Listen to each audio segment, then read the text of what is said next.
दोस्तों अज असी संविधान निर्माता डॉक्टर BR अंबेडकर साहब उन्हां दे जन्मदिन ते असी मौजूद हाँ। अज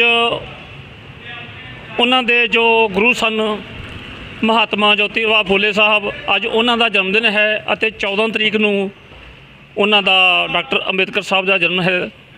आओ इस बारे आपां चर्चा करते हैं जी। जो कि अमर शहीद बाबा जीवन सिंह धर्म प्रचार मिशन है उस कई संस्था बनाई हुई है, एक्स मिलिट्री मजबी से एसोसीएशन। सो जिस तरह बहुत सारे साथी फौजी वीरों को पता है कि अंग्रेज गवर्नमेंट तो लेके 20 जून 2011 तक साढ़े आर्मी के सिख इनफेंट्री के मजबी सिख के रमदासिया भर्ती होंगे सन। दूसरे स्टेटों तो वो लोग भर्ती होकर साढ़े आने लग पे हैं, जोड़ा कि साड़ी कौम का बहुत बड़ा नुकसान किया जा रहा है। जो कि ex military Mazhabi Sikh association जो हैंडल कर रहे हैं सूबेदार बलदेव सिंह जी ठट्टियां मनता सरपंच साहब, जो कि अज कुछ रुझेवियां कारण इतने नहीं पहुँच सके। उन्होंने वालों RTI पा के सारा इतिहास मंगाया गया है तो जल्दी ही असी सुप्रीम कोर्ट के केस लैके जावांगे। सो क्योंकि अज जो आप 11 अप्रैल को दिन मना रहे हैं, जिस दिन असी 5 मार्च को मीटिंग की सी उस दिन ताई 14 अप्रैल वाला दिन तब्दील किया कि उधर भी बहुत सारिया जथेबंदियां इतने आई हुई सन जिन्होंने ये कहा कि 14 अप्रैल को साडा होर भी कितने प्रोग्राम हो सकता है। उस मुख रखते हुए असी 11 अप्रैल वाला दिन मुकर्रर किया सी। सो सारे साथियों को बेनती है कि शहीद बाबा जीवन सिंह धर्म प्रचार मिशन वालों कुछ किताबां भी इतने लेके आए हैं। सो जिन्नियां भी संगतां इतने आई हुई हैं वो किताबां जरूर इतिहास लेके जाओ। वाहिगुरू जी का खालसा वाहिगुरू जी की फतेह। दोस्तों जिस तरह कि आप जी ने पहलों दसिया है कि संविधान निर्माता डॉक्टर BR अंबेडकर साहब के असी जन्मदिन के उपलक्ष्य में इतने इकट्ठे हुए हैं। आओ अज उन्होंने बारे की जानते हैं जी। जो बोले सो निर्भय सृष्टिकर्ता वाल्मीकि दयावान की जय। जी अज का की प्रोग्राम जी किस विषय पर इकट्ठे हुए? अज जो कि बाबा साहब अंबेडकर जी की 130वीं जयंती दी सारे शहर निवासियों के देश के जिन्ने भी समूह संगतां उन्होंने जय भीम जय भारत जय मूल निवासी। अज जो प्रोग्राम असी करवा रहे हैं बाबा साहब अंबेडकर जी का, उन्होंने साढ़े समाज वास्ते कि अदर कास्टां वास्ते भी बहुत कुछ किया है, जिस करके साडा समाज अज बहुत ही अच्छे तरीके नाल कामयाब हो रहा है। बाकी मैं बाबा साहब अंबेडकर जी दियाँ कुछ गल्लां दसना चाहुंदा अपने समाज नूं। उन्होंने कहा सी कि पढ़ो जुड़ो और संघर्ष करो। सानू पढ़ना भी चाहिए, जुड़ना भी चाहिए, संघर्ष भी करना चाहिए। बाबा साहब अंबेडकर जी कहते हैं कि तुहाडी कुंजी उस पार्लीमेंट दे विच आ, उत्थे जाओ और अपने हक्कां दी लड़ाई लड़ो। बाकी बाबा साहब अंबेडकर जी कहते हैं शिक्षा शेरनी का दुध आ, जो पीवेगा वह दिहाड़ेगा। बाबा साहब अंबेडकर जी ये भी कहते हैं रोटी घट तो घट खा लो, बच्चों को वध तो वध पढ़ाओ, जो कि तुसीं अपने समाज नूं उच्चा देख सको। बाबा साहब अंबेडकर जी ने अदर कास्टां अते बच्चों वास्ते लेडीज़ वास्ते बहुत ही वधिया संविधान विच उपराले कीते आ, जिस विच जो साडे लेडीज़ आ साडियां भैणां आ मातावां आ वो अज चंगियां चंगियां इंडस्ट्री दे चंगे चंगे एजुकेशन महकमे चंगे चंगे अफसरां दे अहुदियां दे बेटियां वो बाबा साहब अंबेडकर जी दे कारण आ। बाकी बाबा साहब अंबेडकर जी कहंदे ने जो भी पिछे हो चुक्या आ हुण समा गवाओ ना। बाबा साहब अंबेडकर जी दे सानू शिक्षा ते और सिद्धांतां ते चलना चाहिए आ। मैं अपने समाज नूं अपील करदा आ कि बाबा साहब अंबेडकर दी रल मिल के जयंती मनाइए, 14 अप्रैल नूं मनाइए। अज जो 11 तरीक नूं 11 बजे बाबा केंद्रीय मंदिर विच मनाया जा रहा है बड़ी शरधा नाल। और मैं इन्ना ही कहना चाहुंदा आ जय भीम जय भारत जय मूल निवासी। ਹਾਂਜੀ ਭਾਜੀ, ਕੀ ਨਾਮ ਜੀ? ਮੇਰਾ ਨਾਮ ਲਵਪ੍ਰੀਤ ਸਿੰਘ ਹੈ। ਹਾਂਜੀ, ਕੀ ਕਹਿਣਾ ਚਾਹੋਗੇ ਅੱਜ ਦਿਹਾੜੇ ਬਾਰੇ ਤੁਸੀਂ? ਮੈਂ ਸਭ ਤੋਂ ਪਹਿਲਾਂ ਤਾਂ ਸਾਰਿਆਂ ਨੂੰ ਲੱਖ ਲੱਖ ਵਧਾਈਆਂ ਦਿੰਦਾ ਡਾਕਟਰ ਭੀਮ ਰਾਓ ਅੰਬੇਦਕਰ ਜੀ ਦੇ ਜਨਮ ਦਿਨ ਦੀਆਂ। ਤੇ ਔਰ ਮੈਂ ਕਹਿਣਾ ਚਾਹੂੰਗਾ ਕਿ ਜੋ ਅੱਜ ਆਪਾਂ ਅੰਬੇਦਕਰ ਸਾਹਿਬ ਜੀ ਦਾ ਜਨਮ ਦਿਹਾੜਾ ਮਨਾ ਰਹੇ ਹਾਂ, ਅਸੀਂ ਇੱਥੇ ਲੋਕਾਂ ਨੂੰ ਇਹ ਸੁਚੇਤ ਕਰਨਾ ਚਾਹਿਆ ਕਿ ਕੀ ਸੰਵਿਧਾਨ 'ਚ ਸਾਡੇ ਹੱਕ ਆ ਅਤੇ ਅੱਜ ਤੱਕ ਸਾਨੂੰ ਕੀ ਮਿਲਿਆ ਵਾ ਸੰਵਿਧਾਨ ਤੋਂ ਜੋ ਵੀ ਸਿੱਖਿਆ ਮਿਲੀ ਆ ਸਾਨੂੰ, ਉਹ ਸਾਨੂੰ ਹਜੇ ਹੱਕਾਂ ਵਿੱਚ ਪ੍ਰਾਪਤ ਹੋਈ ਆ ਜਾਂ ਨਹੀਂ ਹੋਈ, ਇਹ ਸਾਨੂੰ ਅੱਜ ਵਿਚਾਰਾਂ ਰਾਹੀਂ ਸਾਨੂੰ ਦੱਸਣਗੇ ਸਾਡੇ ਬੁਲਾਰੇ। ਅਤੇ ਇੰਨਾ ਕਹਿੰਦਾ ਹੋਇਆ ਮੈਂ ਬਹੁਤ ਬਹੁਤ ਧੰਨਵਾਦ ਕਰਦਾ। ਤੇ ਬਾਕੀ ਜੀ, ਅੱਜ ਦੇ ਦਿਨ ਤੁਸੀਂ ਬੜੀ ਸ਼ਰਧਾ ਭਾਵਨਾ ਮਨਾ ਰਹੇ ਹੋ ਅਤੇ ਤੁਸੀਂ ਜਵਾਨ ਅਵਸਥਾ ਵਿੱਚ ਯੁਵਾ ਹੋ, ਤਾਂ ਤੁਸੀਂ ਯੁਵਾਵਾਂ ਨੂੰ ਕੀ ਸੰਦੇਸ਼ ਦੇਣਾ ਚਾਹੋਗੇ? ਯੁਵਾ ਨੂੰ ਸੰਦੇਸ਼ ਦੇਣਾ ਚਾਹੂੰਗਾ ਕਿ ਬਹੁਤ ਮਤਲਬ ਕਿ ਆਪਣਾ ਸਭ ਤੋਂ ਮੇਨ ਹਥਿਆਰ ਪੜ੍ਹਾਈ ਹੈਗਾ ਜੀ।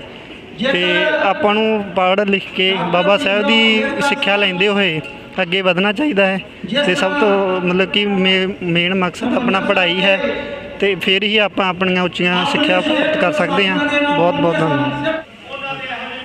ਸੋ ਦੋਸਤੋ, ਹੁਣ ਆਪ ਜੀ ਨੂੰ ਅਸੀਂ ਉਸ ਮਹਾਨ ਸ਼ਖਸੀਅਤ ਨਾਲ ਮਿਲਾਉਣ ਜਾ ਰਹੇ ਹਾਂ ਜਿਨ੍ਹਾਂ ਨੇ ਕਿ ਆਪਣਾ ਤਨ ਮਨ ਅਤੇ ਸਾਰੀ ਜ਼ਿੰਦਗੀ ਹੀ ਜੋ ਬਾਬਾ ਸਾਹਿਬ ਦੇ ਨਾਮ ਲਾ ਰੱਖੀ ਹੈ। ਆਦਿ ਧਰਮੀ ਸ੍ਰੀ ਪ੍ਰਕਾਸ਼ ਜੀ, ਅੱਜ ਸਭ ਤੋਂ ਪਹਿਲਾਂ ਆਪ ਜੀ ਦਾ ਬਹੁਤ ਸਵਾਗਤ ਹੈ ਜੀ। ਬਹੁਤ ਬਹੁਤ ਧੰਨਵਾਦ ਜੀ ਤੁਹਾਡਾ। ਜੈ ਵਾਲਮੀਕੀ, ਜੈ ਭੀਮ। ਮੈਂ ਧੰਨਵਾਦੀ ਹਾਂ ਪੱਟੀ ਦੇ ਲੋਕਾਂ ਦਾ, ਜਿਨ੍ਹਾਂ ਨੇ ਅੱਜ ਮੈਨੂੰ ਇੱਥੇ ਆਪਣੇ ਵਿਚਾਰ ਰੱਖਣ ਦੇ ਲਈ ਬੁਲਾਇਆ। ਔਰ ਵਿਚਾਰ ਕੀ ਹੈ? ਸਾਡੀ ਇੱਕ ਪੀੜਾ ਹੈ, ਜੋ ਪੀੜਾ ਨੂੰ ਦੇ ਨਾਲ ਨਜਿੱਠਣ ਵਾਸਤੇ ਬਾਬਾ ਏ ਕੌਮ ਬਾਬਾ ਸਾਹਿਬ ਅੰਬੇਦਕਰ ਨੇ ਜਿਹੜਾ ਆਪਣਾ ਪੂਰਾ ਜੀਵਨ ਹੀ ਕਿਉਂ, ਆਪਣਾ ਪੂਰਾ ਪਰਿਵਾਰ ਕੁਰਬਾਨ ਕਰ ਦਿੱਤਾ ਕਿ ਅਸੀਂ ਆਪਣੀ ਸੁਖਾਲੀ ਆਪਣਾ ਜੀਵਨ ਜਿਹੜਾ ਸੁਖਾਲਾ ਜੀ ਸਕੀਏ। ਪਰ ਅੱਜ ਵੀ ਜਿਹੜੀਆਂ ਨੀਤੀਆਂ ਜਿਹੜੀਆਂ ਸਰਕਾਰ ਦੀਆਂ ਮਾਰੂ ਨੀਤੀਆਂ ਆ, ਉਹ ਸਭ ਤੋਂ ਪਹਿਲਾਂ ਜੋ ਬਾਬਾ ਸਾਹਿਬ ਦਾ ਜੋ ਮੈਸੇਜ ਸੀ, ਜੋ ਬਾਬਾ ਸਾਹਿਬ ਨੇ ਅੱਜ ਆਪਾਂ ਜਿਸ ਬ੍ਰਹਮਾਲਿਆ ਜਿਸ ਅਨੰਤ ਦੇ ਵਿੱਚ ਖੜ੍ਹੇ ਆ, ਵਾਲਮੀਕੀ ਅਨੰਤ ਦੇ ਵਿੱਚ, ਉਹ ਵਾਲਮੀਕੀ ਦੇ ਹੱਥ ਦੀ ਜੋ ਕਲਮ ਹੈ, ਉਸ ਤੋਂ ਹੀ ਜਿਹੜੀ ਚੇਤਨਾ ਲੈ ਕਰਕੇ ਬਾਬਾ ਸਾਹਿਬ ਅੰਬੇਦਕਰ ਨੇ ਸਾਨੂੰ ਇੱਕ ਨਾਅਰਾ ਦਿੱਤਾ ਸੀ ਸਿੱਖਿਅਤ ਹੋਣ ਵਾਸਤੇ। ਪਰ ਅੱਜ ਦੀਆਂ ਜਿਹੜੀਆਂ ਸਰਕਾਰਾਂ ਜਿਹੜੀਆਂ ਸੰਵਿਧਾਨ ਦੇ ਅਕੋਰਡਿੰਗ ਸਾਡੇ ਵਿੱਚੋਂ ਜਿਹੜਾ ਸਿੱਖਿਆ ਨੂੰ ਦੂਰ ਤਾਂ ਨਹੀਂ ਕਰ ਸਕਦੀਆਂ, ਸਕੂਲ ਨਹੀਂ ਬੰਦ ਕਰ ਸਕਦੀਆਂ, ਪਰ ਚੋਰ ਨੀਤੀ ਦੇ ਨਾਹੀਂ ਉਹਨਾਂ ਨੇ ਸਾਡੇ ਸਕੂਲ ਦੇ ਵਿੱਚੋਂ ਸਿੱਖਿਆ ਨੂੰ ਦੂਰ ਕਰ ਦਿੱਤਾ।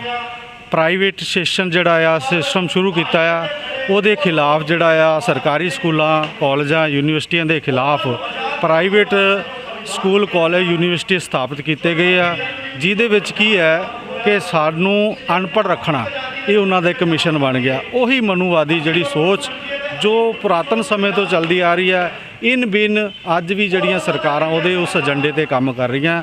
ਕਿਉਂਕਿ ਜਦ ਸਾਡਾ ਸਮਾਜ ਅਨਪੜ੍ਹ ਰਹੇਗਾ ਤਾਂ ਅਸੀਂ ਜੋ ਬਾਬਾ ਸਾਹਿਬ ਨੇ ਸਾਨੂੰ ਸੰਵਿਧਾਨ ਲਿਖ ਕੇ ਅਧਿਕਾਰ ਦਿੱਤੇ ਆ, ਅਸੀਂ ਆਪਣੇ ਅਧਿਕਾਰਾਂ ਦੀ ਰਾਖੀ ਨਹੀਂ ਕਰ ਸਕਦੇ। ਤੋ ਇਸ ਤਰ੍ਹਾਂ ਕਿ ਆਪ ਜੀ OBC, ST, ਮਾਈਨੋਰਿਟੀ ਜਾਂ ਸ਼ਡਿਊਲ ਟਰਾਈਬ, ਉਹਨਾਂ ਨੂੰ ਕੀ ਸੰਦੇਸ਼ ਦਿਓਗੇ?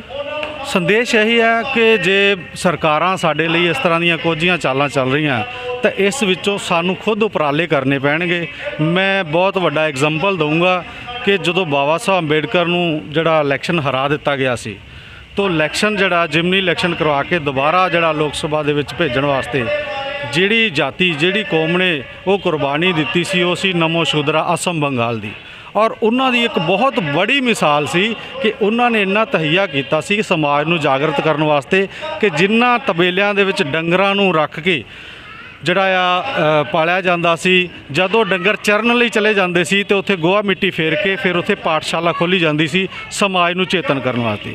ਸਾਡੇ ਵੀ ਜਿਹੜੇ ਅੱਜ ਵਿਦਵਾਨ ਲੋਕ ਆ, ਚਿੰਤਕ ਲੋਕ ਆ, ਉਹਨਾਂ ਨੂੰ ਇਸੇ ਮੈਟਰ 'ਤੇ ਪਹਿਲੋਂ ਕੰਮ ਕਰਨਾ ਚਾਹੀਦਾ ਕਿ ਸਮਾਜ ਦੇ ਵਿੱਚ ਜਿਸ ਤਰੀਕੇ ਨਾਲ ਹੋ ਸਕੇ ਸਿੱਖਿਅਤ ਕੀਤਾ ਜਾ ਸਕੇ, ਤਾਂ ਕਿ ਅਸੀਂ ਫਿਰ ਸਮਾਜ ਦੇ ਨੂੰ ਜਾਗਰਤ ਕਰਕੇ ਅਸੀਂ ਜਿਹੜੇ ਮੱਠਾਂ ਤੇ ਧਰਮਾਂ ਦੇ ਨਾਮ ਤੇ ਸਮਾਜ ਨੂੰ ਵੰਡਿਆ ਜਾ ਰਿਹਾ, ਰਾਜਨੀਤੀ ਦੇ ਨਾਂ ਤੇ ਸਮਾਜ ਨੂੰ ਵੰਡਿਆ ਜਾ ਰਿਹਾ, ਅਸੀਂ ਇਸ ਤੋਂ ਫਿਰ ਚੇਤਨ ਹੋ ਜਾਵਾਂਗੇ।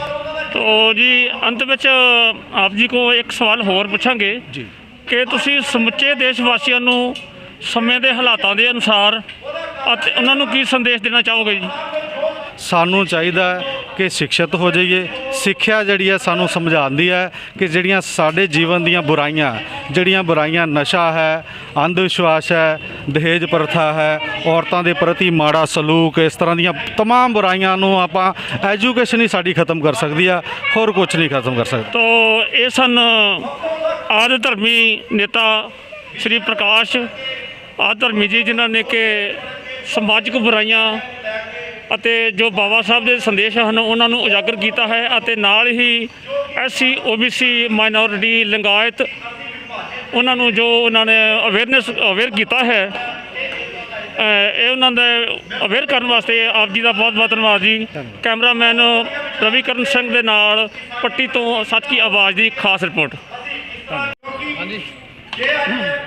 ਸਾਥੀਓ, ਹੁਣ ਅਸੀਂ ਆਪ ਦੇ ਸਮਕਸ਼ ਸ੍ਰੀ ਬਲਵੰਤ ਰਾਏ ਜੀ ਜੋ ਕਿ ਰੈਗਰ ਸਮਾਜ ਨਾਲ ਸੰਬੰਧ ਰੱਖਦੇ ਹਨ, ਆਓ ਉਹਨਾਂ ਦੇ ਕੋਲੋਂ ਉਹਨਾਂ ਦੇ ਵਿਚਾਰ ਸੁਣਦੇ ਹਾਂ ਜੀ। ਹਾਂਜੀ, ਕੀ ਨਾਮ ਆਪ ਜੀ ਦਾ ਜੀ? ਮੇਰਾ ਨਾਮ ਬਲਵੰਤ ਰਾਏ, ਮੈਂ ਰੇਗਰ ਸਮਾਜ ਤੋਂ ਬਿਲੋਂਗ ਕਰਦਾ।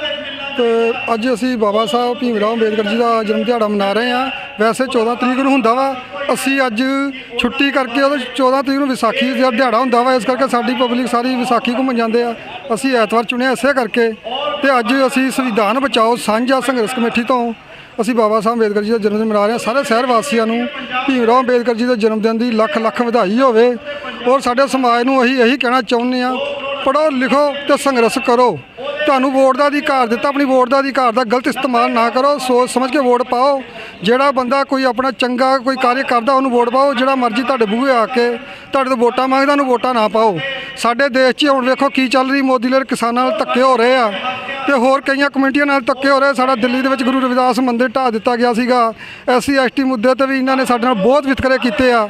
ਇਹੋ ਜਿਹੀ ਸਰਕਾਰਾਂ ਨੂੰ ਆਪਾਂ ਗੁੱਠੇ ਲਾਈਏ ਤੇ ਇਹਨੂੰ ਚੱਲਦਿਆਂ ਕਰੀਏ। ਆਉਣ ਵਾਲੇ ਟਾਈਮ ਤੇ ਬਾਬਾ ਸਾਹਿਬ ਦੀ ਸੋਚ ਵਾਲੀ ਸਰਕਾਰ ਬਣਾਈਏ ਤੇ ਦੇਸ਼ ਨੂੰ ਤਰੱਕੀ ਦੇ ਬੁਲੰਦੀਆਂ ਤੇ ਲਿਜਾਈਏ। ਜੈ ਭੀਮ, ਜੈ ਭਾਰਤ। ਤੋ ਇਹ ਸਨ ਸ਼੍ਰੀ ਬਲਵੰਤ ਰਾਏ ਜੀ ਜੋ ਕਿ ਰੈਗਰ ਸਮਾਜ ਨਾਲ ਸੰਬੰਧ ਰੱਖਦੇ ਹਨ, ਉਹਨਾਂ ਨੇ ਆਪਣੇ ਵਿਚਾਰ ਪ੍ਰਗਟ ਕੀਤੇ ਹਨ। ਕੈਮਰਾਮੈਨ ਰਵੀਕਰਨ ਸਿੰਘ ਦੇ ਨਾਲ ਤਰਨਤਾਰਨ ਤੋਂ ਸੱਚ ਕੀ ਆਵਾਜ਼ ਦੀ ਖਾਸ ਰਿਪੋਰਟ।